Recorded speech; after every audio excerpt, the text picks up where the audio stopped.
Deck handrail paint peeling or chipping is super annoying but totally fixable if you know what to do.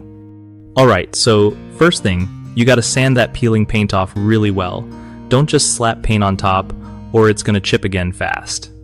Use medium grit sandpaper to get rid of all the loose bits and smooth out rough spots. Then, clean the surface with a damp cloth to get rid of dust and dirt. Paint sticks way better when the surface is clean.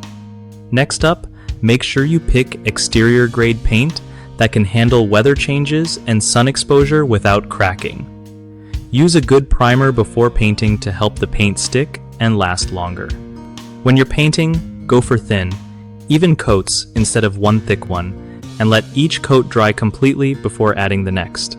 Also, don't forget to check the weather forecast and paint when it's dry and not too hot or cold. This helps the paint cure right. Finally, keep an eye on your deck handrail yearly to catch any peeling early before it gets worse.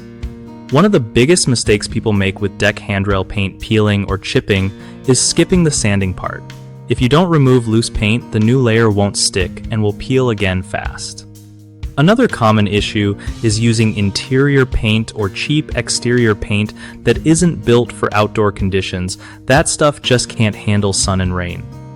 A third mistake is painting when the weather is bad, like too humid or rainy, which messes with how the paint dries and leads to chipping. Fix these by always sanding thoroughly, buying quality exterior grade paint designed for decks, and timing your painting when the weather is dry and mild. BigHomeProjects.com helps homeowners find trusted local contractors who know how to fix stuff like peeling deck handrail paint right the first time.